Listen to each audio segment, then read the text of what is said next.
Drama continues. We just heard that one of our main coaches that we just promoted took a job at another place, and so we're going to have to figure out what to do there. Now, this is more on the coaching end, not necessarily my realm, but because I do most like the front of house, the marketing, the manager side. But still, like it's our core product, and this is like a big impactful decision as we talk through like strategy about what to do. One side of it is replace in terms of the system that you already have. So find somebody, plug and play, next man up kind of thing. The other thing is, hey, what's the opportunity here? Could we potentially redesign some things to make this either more efficient, lessen payroll costs, have a better opportunity for maybe some other staff that have been with us a really long time, not losing your cool when at first all this happens, because it's a total redesign. You got to do a whole lot of stuff, and it's obviously never easy. But if I've learned anything so far on my end, and I'm not saying that you could do the same thing for this circumstance, but being able to hire a VA and knock out a lot of the administration responsibilities that I no longer have to hire and consistently train front desk staff to do. I have like way less people now that I have to hire and train, and that's been a really great redesign of that system. Sometimes you design systems and training and materials and structure based on the personnel that you have. So if you've got 5 years ago or whatever a stable of people or coaches, and you design your system and that works for that personnel makeup, great. Flash forward in the future, if that personnel, the raw material is different, then it doesn't make sense to have the staffing system be the exact same because it's changed. But sometimes, because you build all these other systems and you have the sunk costs and there's the inertia of how things have always been and the status quo, and change is hard, you sort of sometimes find yourself forcing people into positions that doesn't really make sense. Like, it's not the best structure for the setup that you currently have. So I hired another freelancer on Upwork. This one is going to be a media buying specialist because I've got these ad campaigns that I've set up. I know the sales system. I know all the stuff, right? But adding UTM tracking parameters, adding pixels, making sure the softwares are talking accurately, getting lost in Meta's ads manager because it's like a formidable opponent. Like, it can get really confusing really fast. So I put up a job description. I talk about what I want. I promote it for $29. Boom, you get a handful of people with applications. Find one that's good enough. $15 an hour for some guy in Pakistan. He's got a bunch of experience. I watch a couple of his videos, and instead of overthinking it, it's like, hey, this is good enough. Hire this guy.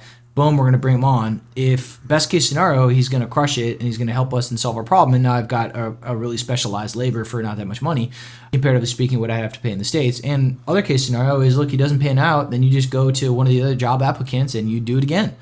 And then that way you're just like, you hire somebody else to figure it out and fix the thing, instead of spending more and more of your time trying to dive in there and fix it out. Because us, like founders and stuff, we're problem solvers, right? We just do this for a living. We just dive in there, we execute, we get it done. But that's not like the best use of my time right now. And plus, having somebody else that's going to be really skilled to solve that, they're going to solve the immediate problem. But then flashing forward in the future, like, what other things are we going to be able to do and to build with that person with another level of expertise that I currently don't have? So now I can ask them questions and they can feed back stuff, and we've got another team member. And like, where I'm at right now is like, bit by bit, just adding freelancers from different countries to the team here, going to help me execute at a level that I haven't had before, because I've always just been thinking more so about like hiring people for the operations of here and now, and like in the brick and mortar locations. But with my social media side, with my video editing side, with the media buying side, I can now outsource and get really qualified help to do a way better job than what I was doing before. And that makes me more confident that I'm going to be that much more successful in the initiatives that I take on, because I got a squad now. It's going to be hard to have a conversation in here when you only have 75 seconds of rest in between heels elevated front squats. But I have been watching the Represent YouTube videos where the founder just vlogs behind the brand, anywhere from like super raw iPhone content to like them being a bit more produced, a bit more storytelling. But it's just fascinating stuff, just them showing their work. And you read some of the comments, and some of the people in the comments are like, man, watching your stuff and seeing all the decisions you guys make definitely make me feel better about spending as much money as I do on the close. All they're doing is just documenting their story and their journey.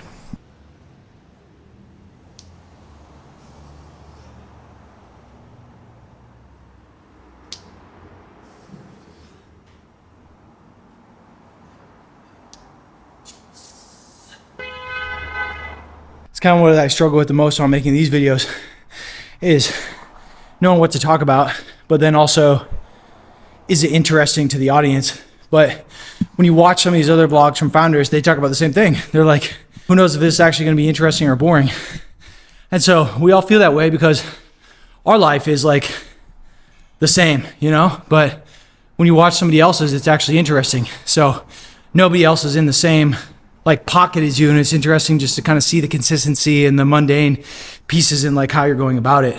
So now on the content front, what we have is a strategist who's going to do a bunch of research on top performing content in our niche. We've got a video editor that is going to help be able to crank out content and make the edits.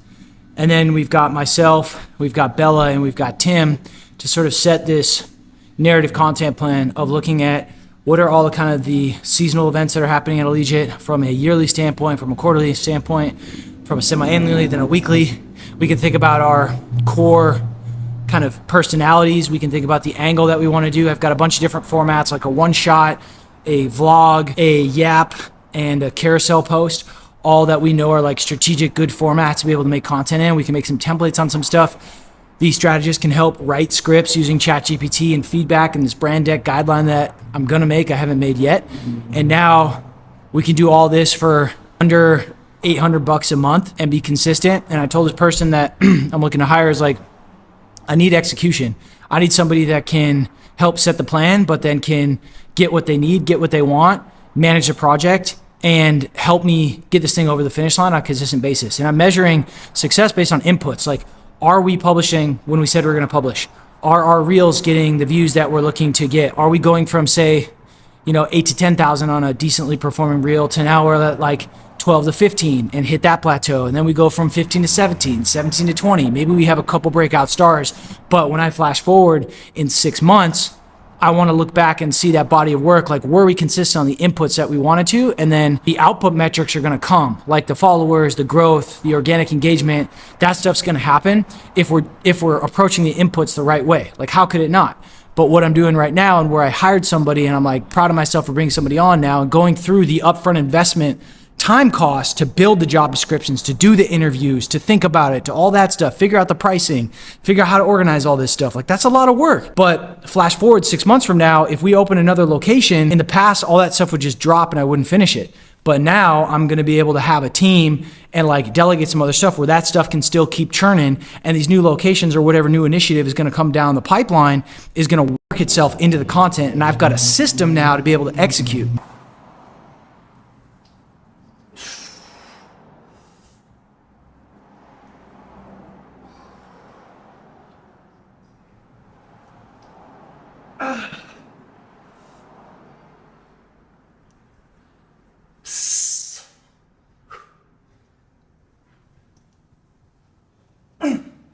It's like I've got two types of ideal customers, right? There's two buckets of people that are interested in Allegiate. One, there's the customer that would be a member of one of our gyms, right? So they live in Los Angeles, they're interested in fitness, that kind of thing. But on the other side, there's a lot of people, strength coaches, trainers, people interested in fitness that are out there following us and watching what we're doing from a programming standpoint, Tim's audience, and like, how are we building the brand and the business? People are paying attention, right? And to what we do sort of in this space. And like, when I think about our target demographic for this location in our brick and mortars, it's a certain type, but the type of content that I'm thinking about making for social, I feel like it speaks to like a different audience. And maybe as I'm vocalizing this now, maybe there like is a much greater overlap in the Venn diagram. You can get a lot more technical on one form if you're going after coaches, and that same sort of educational tip isn't going to resonate with somebody that's not as technical as that, because you have the curse of knowledge when you're just so far advanced that you lose the availability to either be interested in or connect with somebody that needs like a much more basic level of knowledge. But one of the kind of friction points as I was thinking about, who this page is for and the value that we're going to add and knowing who that target demographic is is like, it's kind of it's different people. So either I can slim it down and make it about one. Like my own personal page is more like, hey, if people that are interested in building a business, like that's who I'm going after. Right now it's like small business owners.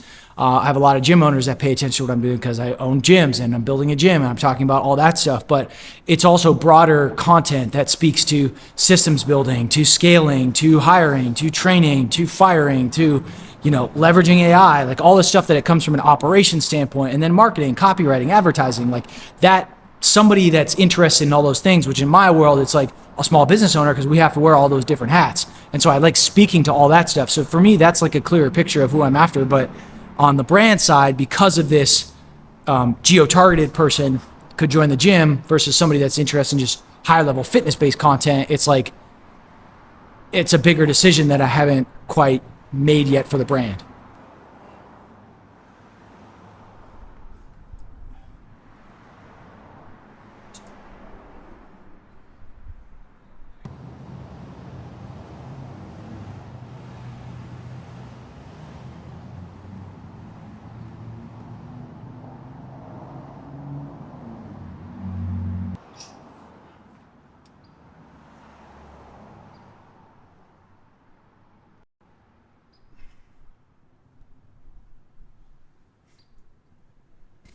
Closing out the day, making the brand guidebook because we're bringing on a lot of freelancers and other people to help. Got to thinking with ChatGPT and AI, how could I leverage all the content and stuff that we've made and used in the past to create a guidebook that can help me scale the tone, the vibe, the feel of how we write, how we communicate.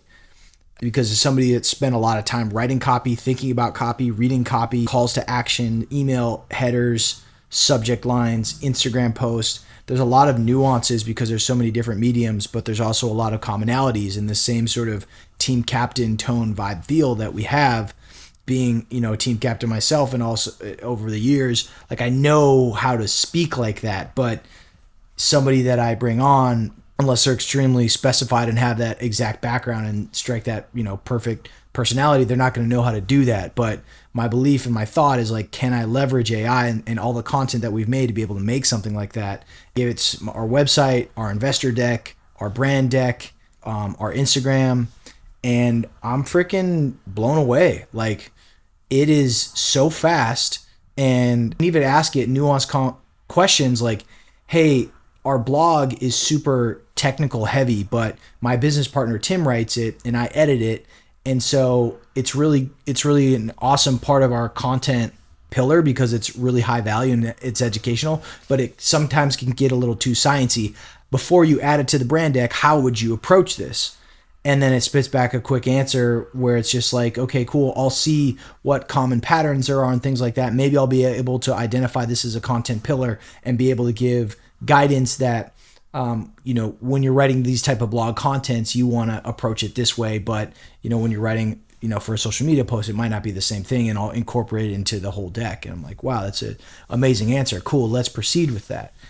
In 45 minutes or a half an hour after kind of going back and forth on this and giving it some feedback, we're going to have this asset that leverages all the work that we've done in the past, which I can give to somebody else, and they can hopefully, you know, train ChatGPT on that. Say, hey, here's my brand deck that I got from this brand that I'm working with. Help me make sure that everything that I write has their tone and things like that before sending it back to the client.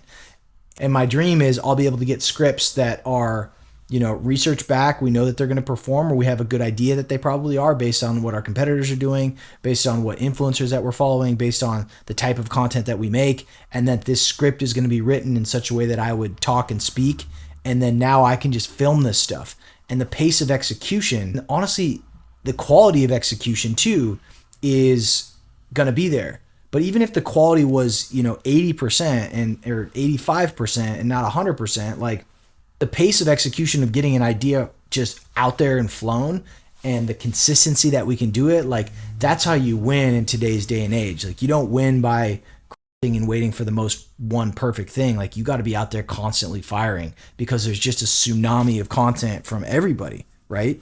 Then the other thing that I'm thinking about is, all right, my VA in the Philippines doesn't need all of this context. So if I want to bring her on to help with marketing emails, I'm worried that if I give my VA all this context, it can be completely overwhelming. What about if we spin off a separate how to write an email guidebook? What do you think about that idea? Hey, it's a great confirmation bias too from ChatGPT. It's like, hey, I actually think that's a really good idea because we don't want to overwhelm them. Here's how I would approach that, and here's how we could do it. So now you're starting to see it. You can have kind of the main guidebook, and then if you have offshoots where they can do their job without being too overwhelmed by all the things that you're considering or that you need to consider because you have a robust ecosystem of a bunch of people helping on all the different mediums and things that need to happen. So you can start to do all this. But the other amazing thing is the pace of play that you, the system builder, or the person making this stuff can make it. Like you're just making it fast. You're getting direct feedback. You're making direct edits. And it's like, in 45 minutes, the machine can dive in and start doing the research and feeding you back ideas where I would previously probably freeze up and think and like procrastinate a giant project like this. Like, oh my God, like I have to go back and read blog posts. I have to go back and read content. I have to go back and read, Instagram scripts and try to identify the patterns and things like that. Like it takes a lot of that friction off the table, and it allows you just to get started like right away and get like really good feedback. And you've been the one making this stuff the whole time. So you can just say like, this is tracking or this is not. The last thing I'll end with is this idea I've been meditating a lot on is a jack of all trades, a master of none. Well, with ChatGPT, you now have a master of many different trades. And yeah, on one end of the spectrum, the data analyst working for NASA or whatever, like that niche far out on the what is it, the tail, that's still going to be a necessary position probably. But for stuff like I'm doing in my world, where I would used to either hire a freelancer or have us spend a lot of time on education to figure that stuff out, to know how to do those things, you now have this other tool where you can be a jack of all trades, and I know what I'm looking for, and I can prompt something. And if I'm curious about it, wish I had somebody I could ask this stuff or help me out with this stuff. Well, now you do.